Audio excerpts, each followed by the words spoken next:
Mr. is arguably one of the most hated men in black film history.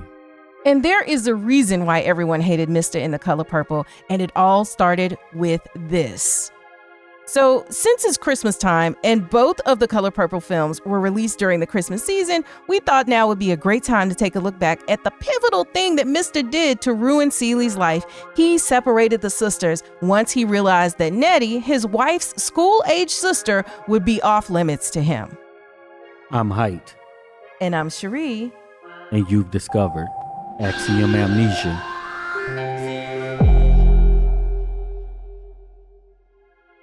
We want to thank all of the supporters who helped to make this video possible. If you want your name to appear alongside these contributors, make a one-time donation via Cash App, or you can head on over to patreon.com/Axiom Amnesia to enjoy all of the benefits of becoming a monthly subscriber.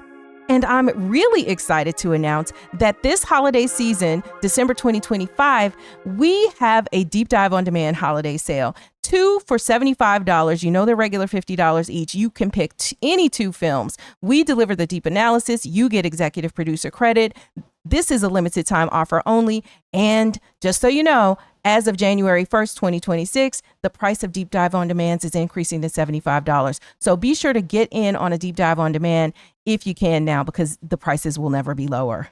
We're here to settle the disputes over the new Color Purple from 2023 versus the original 1985 version by doing a side-by-side comparison of the infamous scene where Mr. brutally tears the sisters Celie and Nettie apart, separating them for decades. The anguish and desperation in this scene in the original film as Nettie and Celie fight to resist being torn apart is absolutely heartbreaking. So we'll break down all of the elements of the sister separation scene in each film and give our thoughts on which one had the best portrayal.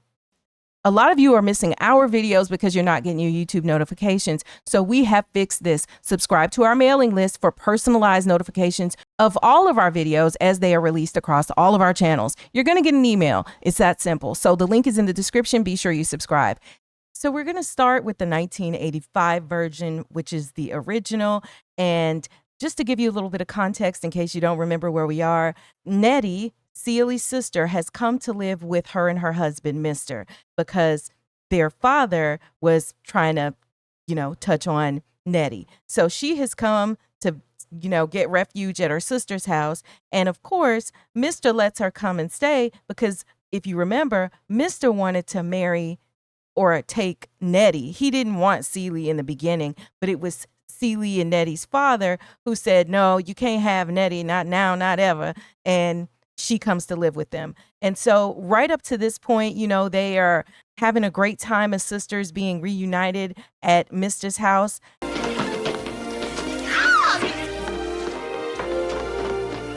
We know, though, that Mr. has his eye on Nettie, and that's where we pick up. Now let's never be apart. So first we see that Mr. is eyeing Nettie as she plays with her sister, like the patty cake type of hand games. But he's eyeing her from behind this newspaper. Ain't no ocean, ain't no sea, keep my sister away from me. And this is showing also how tight the sisters were, and they're singing about, they'll never be apart and everything. And he is just eyeing her like a disgusting predator. And the other thing to point out is that they're playing this game, but they are really children. They're not even adults. Celie is young and Nettie is even younger. Yeah. So leading up to this, you had where the sister Nettie is in school. So she goes to school and Celie doesn't. So she teaches Celie what she learns at school. She teaches her how to read and all of that stuff. So I think that's very important to the story. Yes. Too. That one sister was in school and the other one was not.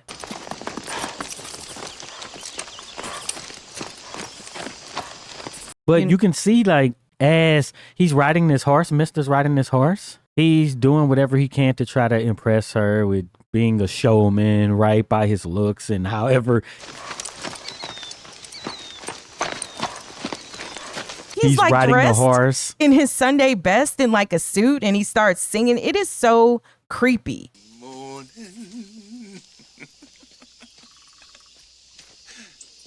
Right. And he's doing that and smiling and stuff and taking his hat off, tilting his hat. And Nettie has a look of grave concern on her face and she tries to skedaddle away, but he's on a horse. Mm-hmm. You're not going to get away from him. And then she looks up and then he's not on the horse anymore. But she's rightfully afraid. You can see it on her face. The actress is amazing in this scene. But why is Nettie afraid in this situation? Because she knows what a predator looks like. She's just run from her father's house for this same reason. And now, here her sister's husband has sights on her. But she also knows because both Celie and Nettie knew, because when they were talking, Celie tells her, well, you're going to have to leave soon before he tries to, mess with you. So Right. they kind of knew that this might be coming, but they were just trying to, get as long as they could. Because where was she going to go? Nettie had no place to go. She had no job. She was just trying to go to school. And they set it up where you can tell that this is kind of a remote area, right? No one is around but those two. And you can hear I guess they're cicadas. I don't know. I'm from the South and I used to always hear this sound. But I still don't know what it was. I'm guessing they're cicadas. It's very quiet. So it's just like they're isolated and you can just hear this sound and it puts you in that place where Nettie is at the time. Yes. I gotta go to school. And then when he gets off the horse and, he tries to take her, basically, she's like, the way she says, I got to go to school, too. I gotta go to school. And then that idea of I got to go to school it also conveys that I'm just a kid, too. You're doing this to me and I got to go to school. And, one thing that I am thinking about as we watch this, Nettie understood that was going to be her way out, right? Through education. Celie was the one who unfortunately had, these two babies and that her father had given away even before she winds up over there with Mr. But Nettie is the one who's able to go to school. Like you said, she taught her sister, but she really is like, this is my way out. Like, I can't not go to school, not to mention just with the immediate threat, hey, I got to go to school, right? Reminding him. And this reminds me a little bit because we have just done a video about Boyz in the Hood on our other channel, and we'll link that in the description for you. But we talk about why it is that Ricky's death in Boyz in the Hood hit so hard. And then we get into that discussion about this was going to be his ticket out of the hood, his playing ball and stuff, right? And then here we look at the same thing. She's not in the hood, but she's in this rural community of a time gone past. But she needs a way out. She's a woman, a black, well, not even a woman yet, but a girl soon to be woman. And she's black and they live in this rural area of the South. And so she wants to escape not only the racism, but the sexism especially. And so this is her way out. And I can't help but see some of those parallels. And maybe it's because the other movie is fresh in my mind, but right. That's and like the way about. we talked about the sound where it's very quiet. You just hear the environment. The environment is just these loud bugs and whatever horse sounds and walking sounds you can hear. And that's it. Yes. No music, nothing. And Steven Spielberg, who directed this film, the original 1985 version of The Color Purple, he did an amazing job overall. But I think that it's those little touches like hearing the sounds of the bugs and hearing only those environmental sounds like that, as things are happening, you can almost just hear the trees rustle and, it's remote. There's no activity. There's no activity. There's no one around but you and this man. What I also liked about the way this scene was filmed was when he does finally make his move after he's swinging her around. What you doing? No,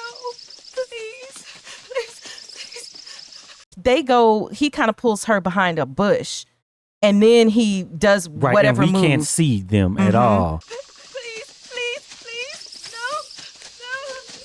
We can only hear, and she's like, and then she obviously, hits him.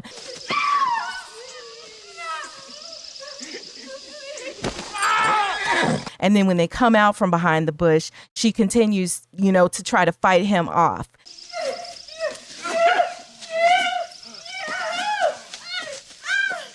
and she, she's able to, because, she kicks him in the nats and, he Right. falls. So I'll get you. I'll get you. when they go off camera, it looks like he was able to do something to her. Or at But- least touch her, right? When I watch it, you hear the screaming, no, oh, right. It's a period of time has passed. So it looks like he got the best of her and he's taking advantage, like we've seen earlier in the movie happen to, Celie. That's what I get from it. See, I And never then- thought that, because I never felt like time really elapsed. I felt we were looking in real time. So I Well, felt that's like what I'm maybe saying. he just Real kissed time. her. Okay, or, but it doesn't take that long, right? Right. So that's what I see. He got the best of her. yeah. But that's not what happened once we hear his scream and we see her come out, right? Mm-hmm. And I think that you can get the sinking feeling when they don't show it, because not showing it indicates something to the audience. And too. your imagination is even worse. Sometimes and you figuring what it is. But I think from Steven Spielberg's end, this is the art of not showing it, right? And making you know exactly what happens too. Just the art of amazing filmmaking. So then after that, while he's on the ground, then he's like, I'm gonna get you. And we know Mr. keeps his promises in Yeah. that way when it comes to, his But ways. she dropped her books Mhm. and ran away. And that symbolizes something.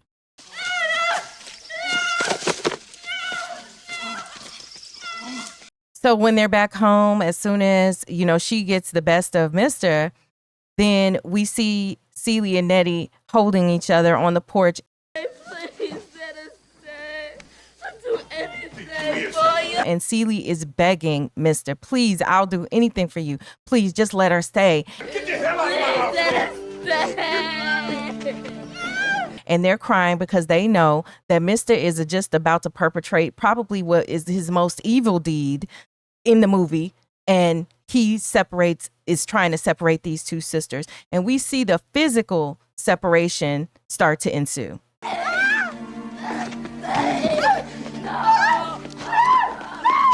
Right. And I believe in our first discussion about the comparing those two movies, I mentioned that this physical separation is symbolic as well. And I believe someone commented that it is not. It is basically literal separation. But they were separated more than just physically, right? And to show it on the screen, they were emotionally separated. They ended up, by the end, being this cultural sort of a separation in all sorts of ways that affects you more than just physically. Because even if she was able to get the letters and talk to her sister, that would be a lot different, right? Even though they kind of separated physically, they can still have a regular relationship, right? Right. And have an emotional connection throughout the years. But this was actually separated that, and it was showed on screen by Mr. actually ripping them apart physically. Mm-hmm. So that is the symbolism right there. Then also, just to mention, since we're talking about that, we do have other videos on Color Purple where we're talking about the new movie versus the old or the original movie. And so be sure to check out the link in the description so that you can make sure that you've seen all of those different videos that we've made. In addition to that, we did see a comment, and I remember hearing this in an interview from Spielberg in a previous video, where he actually had given the instruction to the actors in this scene to do, for Mr. to do everything, Danny Glover, to do everything he could to rip the sisters apart, and the sisters to do everything that they could to not be ripped apart. So you really kind of see that playing out as, they run away and they physically are trying to hold on to each other while this grown man is ripping them apart. And the violins are screaming in the background, and they're screaming. When he beats their hands on that, when they're holding, I guess that tree, and he's just beating their hands off like that, just is. And they're trying to stay connected even to the tree because the tree is grounded, it's rooted. Get off my land! Get off my land! And they just keep moving their hands down as just some last hope to stay connected. And let me also just point out that in this scene, it is not a mistake that Nettie is wearing like all white. When you look at her, she's wearing all white and she's almost dressed like a bride. And then you see Mr., it was wearing his fancy clothes and he is like the groom. And at one point he picks her up because he's physically trying to throw her off of his property. He picks her up and it's almost like, the way that you would see a groom carry a bride over a threshold, except in this scene, he's carrying this bride, the one he wanted, right? But it's in reverse because he's kicking her out, right? It's not, we're going into our home. I'm kicking you out because I can't have you. Not to mention the fact that you're not even an adult, but that was by design, definitely. The clothes that they're wearing in this scene, so he takes her and he throws her on the other side of his fence.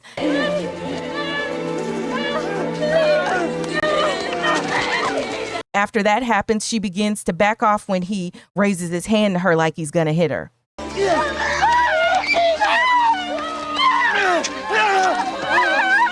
They are now physically apart. They're still screaming and they're still trying to sing their song. Me and my sister will never part, Ain't no ocean, ain't no sea that could keep my sister away from me, right? Ain't no ocean, ain't no sea, I can't die. And it's just emotionally draining to watch. Yeah, it's a lot. So what I would say is, well, it is conveyed that they will be apart forever, right? But I don't know why this means that they're going to be separated forever. You know what I'm saying? Because she could just go, I don't know, live somewhere else that's near, or you know what I'm saying? But it's just like now they're separated forever because of the buildup of them talking about how they're going to be together forever. You and us would never part, ripping them apart and all of that, throwing rocks. But for some reason, we just know that they're not going to see each other again, basically. Yeah. And I have, as many times as I've seen this original film, I think to myself, like, all right, if that's me and my sister, when I've tried to run down the road, why didn't Celie try to run? Celie is like, all Celie says at that moment, because she's totally broken, is right. And then you hear Nettie saying, why? Like, why are you doing this? Why? I just can't help but feel like it's easy in these movies to say, well, if it was me, I would have, I haven't read Oliver Twist in forever, but they made that a big part of the movie where they were reading Oliver Twist when she drops the book Oliver Twist. And I believe that he would go from place to place and no matter where he went, it was still trouble. So if this is fresh on your mind, I don't know if it affects you subconsciously or not, but they clearly put it in a movie like this for a reason. So maybe that plays a part into it. We know that we have a lot of scholars and people who are well written and well watched in terms of all of these movies who read the original book and have it fresh in their minds. Go to the comments and let us know. What do you think the significance of Oliver Twist was in this original film? Anyway, so Nettie is on the other side of the fence and Celie is like, write me. And Nettie's like, nothing but death could keep me from it. Right. Nothing but death could keep me from it. And then, she's crying as she's walking off down the road. And then basically Mr. is throwing rocks at her to get her to finally walk off and leave. The thing that she says is like, nothing but death could keep me from it. Nothing but death can keep me from it. So that's the last thing on Celie's mind. So if I don't hear from Nettie anymore, she got to be dead because my sister promised me that nothing but death would keep her from writing me. Right. This is why Celie, is so think about it. She feels like she's lost everybody. And Mr. This is just the beginning. But Mr. has taken the only person in Celie's life who has expressed love and shown love. This is the person, the only one in the world who has loved her. And we really talk about that in detail when Celie is at the dinner scene when she gets back at Mr. and gives him those claw fingers, those hex fingers. But that's really what we're seeing begin to happen in this scene. Yeah, and you mentioned she was wearing white and stuff, but the color grading or lack of from this version, everything is kind of dark and dreary and stuff, kind of daft, where all of this is happening. You know, it's not a great sunny day. It's overcast. You got the wind blowing. So these are conditions like when it's overcast and the wind is blowing and stuff. That's not a good day. Mm-hmm. You know, but just the color of the film, it's not super bright and, you know, stuff that evokes kind of happiness at this moment. Right. And if you notice when when Mr. comes at her on the horse, it's a little brighter. But boy, it looks like it's almost the clouds are about to crack open by the time he's kicking Nettie off of his property. Yeah. But all of this is going on and all of the kids are still just running around playing like nothing's going on. You know, that just reminds me that like kids, you know, the only time they're going to stop is when it's something that they're not used to. So they were probably used to a lot of mayhem. And then for part of it, Celie and Nettie were running around like, look, they were running around making noise, chasing each other with the sunflowers. Like they were doing all of that too. So they were just being kids along the way as well. But you're right. The kids just never really paid attention. What really makes it sad, and what do you call the hand games that the girls used to play that they were doing in this film? I just call them hand games. Yeah. When all hope is lost, it's over. Once you see them walking away doing this and it's just over and you see it on the faces of the actors, those were incredible jobs. Mm-hmm. Yeah, they did an amazing job. So we definitely have to turn our attention to the 2023 version, which, you know, we do know, as many of you have reminded us in the comments, but we've said it before, that this is really a film adaptation of the Broadway musical. So it is a musical and everything like that. So there would be some things different. But we are trying to see, hey, which film did it better, or do you like them equally? So we'll go into the next one. Yeah, or just how they execute it differently too. Right. First, we're going to look at how he approaches Nettie on the horse. So one thing that is starkly different, is how in the 1985 version, Mr. and on the horse is immediately before the scene where he kicks her out, because Mr. makes his move on Nettie in that scene. However, in this new scene, there are many scenes between the point where Mr. is on the horse and where he kicks her out, because the Mr. on the horse scene happens before he even allows Nettie to move in, because it's before Celie even goes and lives with him. And it's like their introduction, right? Mm-hmm. Afternoon. More like early evening, but howdy. And he basically has she has a conversation with him. That means it's getting late, gal. Let me give you a ride home. And she's like, you can call me Nettie and stuff. I ain't nobody's gal but my mom. And she dead. You can call me Nettie. And it's like this flirtatious banter actually going back and forth between them. That's a real pretty dress, Nettie. My sister made it. And he's singing a song, playing this banjo on this horse or whatever. So you still see him trying to impress her. And he's like such and such, and he's like Nettie, and he's talking about her skin and everything. It's working this time. On them pretty little feet.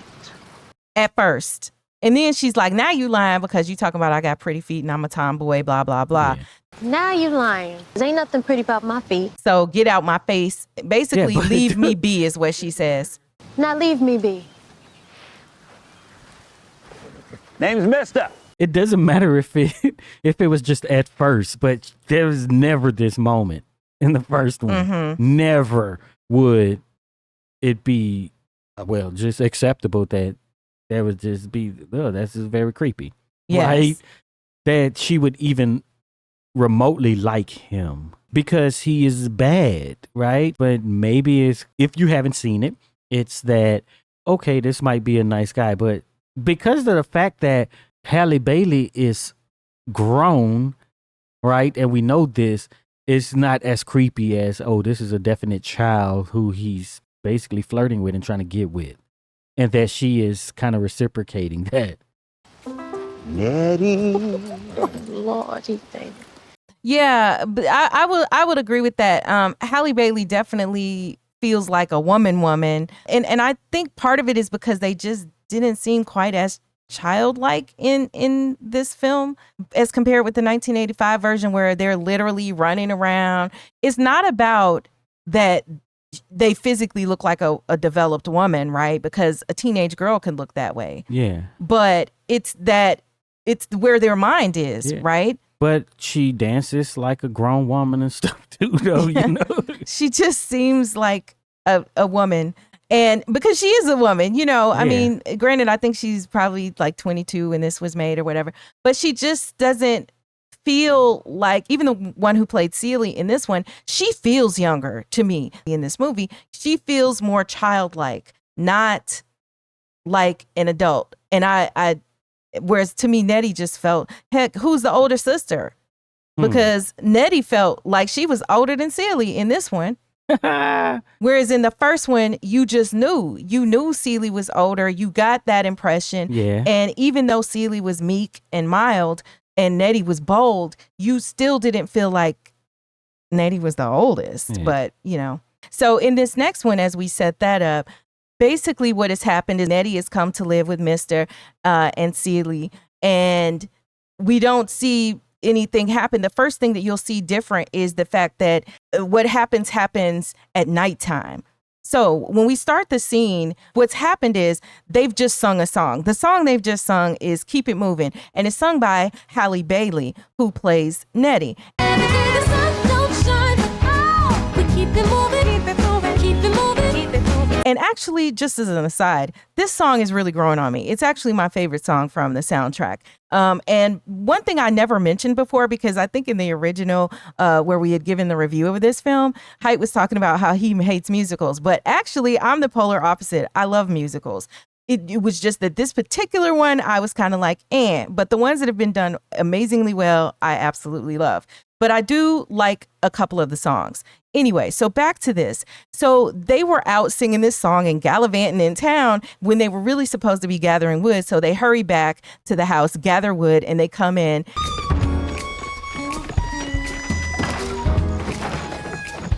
And, you know, they're kind of laughing, giggling like young girls. And then we hear Mr. call Celie, Celie, get my pot, you know, and so they look at each other like, oh, you know, this man.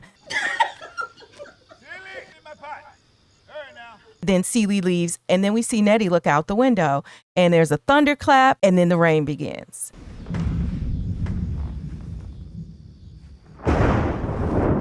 And then they switch to Mr. being on the porch playing his banjo in the rain.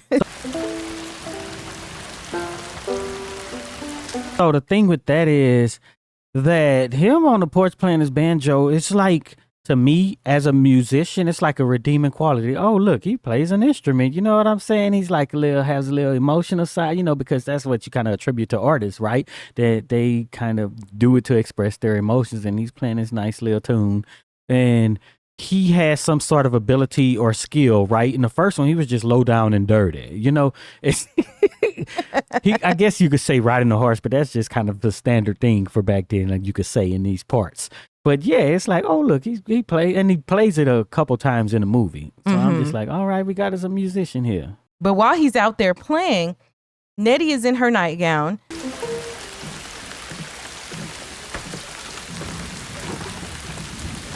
And she comes out and she goes into a room, you know, opens a door and goes in the room, and he sees her in her nightgown.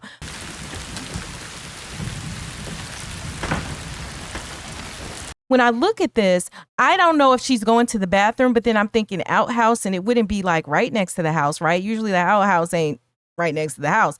So maybe her bedroom, because it's a spare room, maybe the entrance It's on the porch. is separate and it's on the porch. Go to the comments. Let us know what you think the setup was here. Why did she, I mean, we know she needed to walk across in her nightgown so he could see her, but where is she going in that room? Is that the room where she's in? I kind of think so, because I think this is where he gathers her things to throw out. So I think this is her bedroom. So she's got to go across the porch into her bedroom, which is not in the rest of the house with the other rooms. And so when he sees her, you know, he's being a dirty dog. And so You know, he looks and you just know it's going to be trouble. Next thing you know, she's back in her bed, sleeping soundly, and he comes in her room.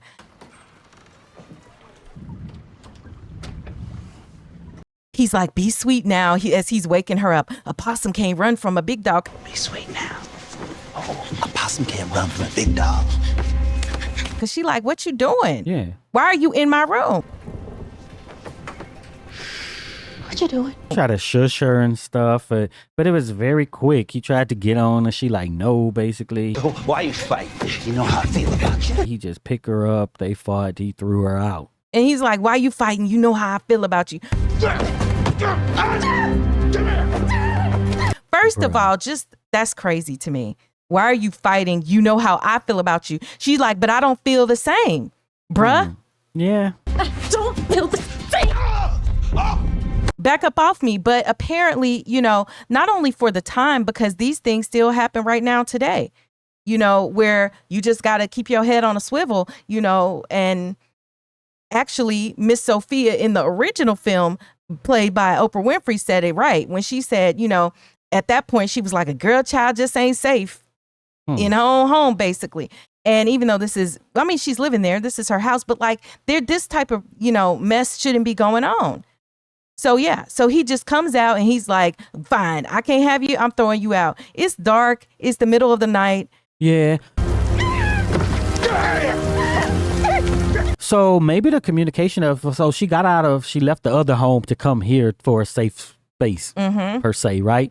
So maybe the location of the attempted assault is done a little better, right? It's in the home where you went to for a safe haven. And the opportunity that I think was kind of missed in this version where it's nighttime. You know what I'm saying? Like that just wasn't even taken full advantage of, because even just the symbolism of it being night. Bruh. The nighttime is when the folks start creeping and doing all of their dirt. Okay, I should be a filmmaker, but so she's laying down in the bed, right, trying to get sleep. She just came back in. And then you hear the creaking of his footsteps on that wooden porch, you know, and she's just laying down, you know, build it out kind of like that. That's one little thing. And you just hear it and you know, and it's the footsteps and the creaking is getting louder and louder. And then you hear the screen door, that little squeaking. You know what I'm saying? Mm-hmm. You could pull that part out and then, bam, lightning strike. You see the silhouette. Of the man, you know, just a little bit. Because it's raining, Yeah. you know, and so if you're going to do a little bit of cliche, let it be the cliches like that, right? That you see in film where, you know, the thunder, the lightning bolt lights up the room enough that you see is somebody standing there. So what I think was missed was how scary this was. Yeah. How scary it would be. See, in the original, we felt Nettie's fear. In horror movies, that's what gets the emotions going. Even though you know, okay, they're taking too long to go and look into this closet. It's the anticipation about what might happen once you open that closet door, or if the killer opens the closet and sees the person hiding there with a lamp in their hand. You know what I'm saying? Right. That is the anticipation that, okay, what is about to happen? This one was, okay, he walks in and he just jumps right to it. So to me, the other thing is the pluses are that when, you know, after he throws her out, because he immediately throws her out, she's in the mud. After that happens, I do think a plus is that it is in the rain. You know, the rain is just everywhere. You're soaking wet in this traumatic thing has happened, but then he just goes totally berserk and he starts firing a shotgun to get her off of his land.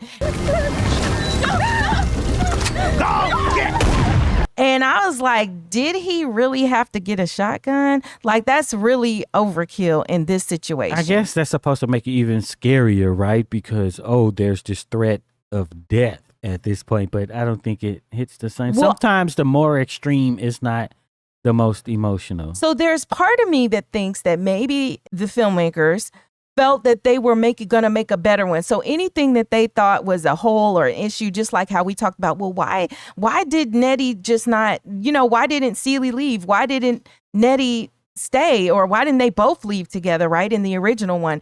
I think they felt like, okay, I'm going to improve it. We're going to give him a gun. So your life is actually fully threatened, right? So it's not just I'm going to get a black eye or hit by Mister. I'm going to possibly, be taken out if I try to stay. So you're going to run for your life. So that's one answer that I think they're giving, but I think it diminishes the scene by doing that. The next thing is, I'll write you every day is said between the sisters. I write you every day. After he, shoots toward Nettie and gets her off the property, or when she starts running away. Nothing but that can keep me from it.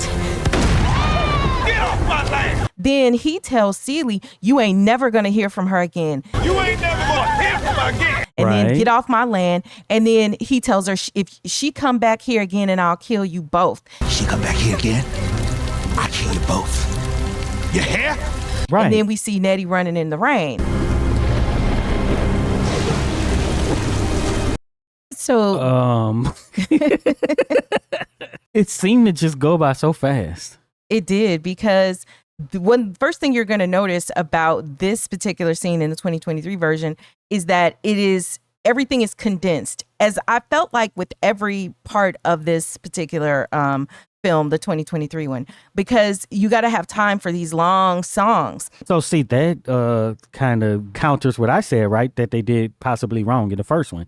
Where, okay, now we know they definitely ain't gonna see each other again because she can't come back here. But why do you give that away, right? So I feel like in this version, you're spelling it out for me. You got to tell me he got to have a shotgun. You're trying to answer questions, but you don't think about what is lost by trying to upgrade what you felt was wrong with the original scene. It depends on if you never seen the film, if the target audience for the movie. Is it for people who already seen the play or the original or who read the book? So we know possibly that they're never going to see it again. If it's just somebody who never interacted with the first mediums and now this is their first time coming in contact with it and they don't know that they're going to be separated, is that a plus? But think about the original film. The first time, we don't know that she's never going to see Nettie again. We don't know what's going to happen to Nettie. Why would you give that away? We do know they're not, but just because of the way it was shot, that beating their hands and separating them and how sad they were, that hope is lost, and they're doing the hand gestures, the hand game from a distance.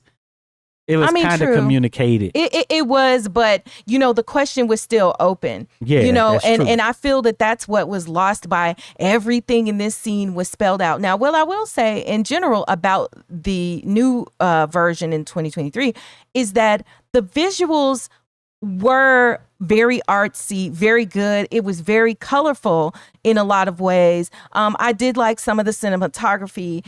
I did feel, even though I do know it's a musical, I think that the sacrifice was the development of the actual dialogue in favor of the songs and trying to compromise there. I think you lost a lot. But the songs were supposed to convey things too. I don't think they had enough mud on them if it's raining like this and you're down on the ground in remote Georgia or wherever. Well, I need to see a bunch of mud everywhere. Well, the set was set up like the set was set up. I kind of liked how the house looked, though. And then, like the rain. cinematography where you see the rain on the windows not reflecting, but just, the light shining through, and you could see it on her face. You could see it on the bedding and stuff like that. I did like that. So, I mean, I'm not going to say it's a complete fail, but I just think there were some missed opportunities. And maybe the answer is that there are advantages and disadvantages to both ways. Nothing but death can keep me from it. How do you think that line was delivered? Okay. I didn't like it. Nothing but that can keep me from it. It was terrible in this one, because in the first one, nothing but death could keep me from it. Like she's crying, it's emotional. Nothing but death could keep me from it. In this one, it was, I don't know what was going on with the way Halle Bailey delivered it, but she was like, nothing but that can keep me from it. What? Yeah. What? I don't know if the emotional buildup wasn't there the same. But you know what else too? We don't know, and you did say this in the past about this newer film. We don't know how many takes she did. We don't know what takes they chose, and if they chose takes that, because the actor only has certain they don't control what the final cut is going to be. They don't control which Yeah. take, and then when they watch it, it might be like, that would be the take I would not choose, but I know, they're not in right? charge of that. So I'm certainly not blaming Halle Bailey for this. Really, anything that is a failure in acting, a failure of conveying the message by the actor is not really a failure of the actor. It is a failure of the director, because the director is supposed to give you appropriate Yeah, instruction but to get what they're trying to. Sometimes the do. actor can't deliver on that. Well, then there's too. a casting failure, right? Which is still Okay. on the Yeah. casting Okay. of the, You're right. filmmakers. But so did she keep that hat? Her sister's hat? Yeah. I don't remember. Because Maybe. I don't think it was a complete separation where, there is nothing of Nettie. You know what I'm saying? Yeah. It was, I get to have her hat. But and then so just from this scene alone, Yeah. I think it wasn't as bad as comparisons of other scenes, though, between the two films, because the one like fixing to shave Mister and the dining room scene, like, to me, those were definite. I don't know didn't this like 'em. separation one though, because the first one was just so good. Yeah. Right. So with the dining room scene, I wouldn't say it's just so much better. It's just more things happened in that one. Mm-hmm. But this one, that first one is just so much better.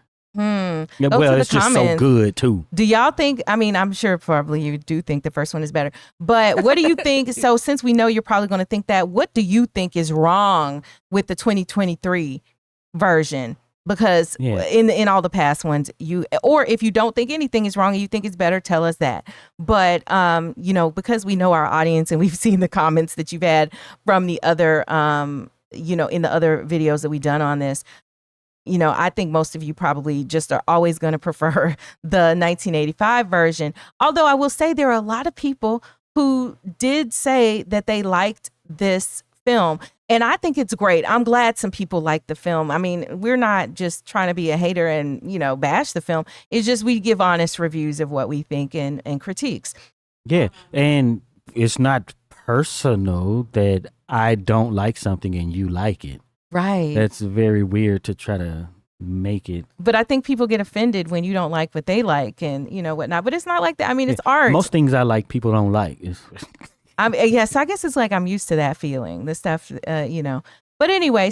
The original Nettie was married to John Singleton. Oh, I didn't know that. In 1996, 97. That's interesting. That's just something I just happened to see on Google. I don't So know if that's true or not, but go to the that's what comments they and say. help us with the fact checking.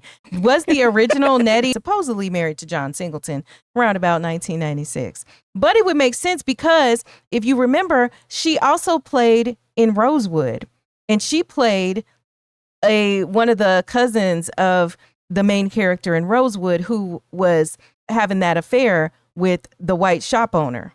Oh, and she was in Beloved too? I don't remember her in Beloved, but she might have been. But she was definitely in Rosewood. So it would make sense because Rosewood was John Singleton. Oh. And maybe that was his wife around that time, They got divorced after the movie was released. Yeah, little facts. I would call them fun facts, except on an episode of Avid Elementary, a couple on there breaks up. And then when they're breaking up, the guy is like, your facts are never fun or something like that. And I can't help but thinking that. And speaking it of just makes fun me facts, laugh. a lot of your fun facts aren't fun. And a lot of times they aren't facts. In the comments, people are like, fun fact. I'm like, wait, that's not fun. But people say, I mean, it's just that intro, but it's just funny. So, This scene was, ugh. So when overall, you seen we the agree. first one, if you didn't see the first one, it's probably cool. But if you seen the first one and you're like, oh, why is she flirting back with him? Kind of. I don't know if you can call it flirting, but that's what it seemed like, the way she's smiling and like, ooh, and he's poetical too. Yeah. Moonlight the night. And he poetical too. If you don't get out of here. Somebody talk about he poetical. I think our votes are that 1985 was definitely better. Yeah. Go to the comments and let us know which one was better. Answer the question that we had about what didn't you like about this scene, since probably most of you are going to say that the 1985 was better. If you made it this far, type wait till Christmas in the comments so we'll know you're one of the real ones who stick around to the end. And be sure to check out one of the videos that's on the screen right now. And also be sure to visit axiom.app, where you'll find all of our recent videos in one place with links to them back on YouTube so you can watch them here. And our merch is also there too, so be sure to check them out.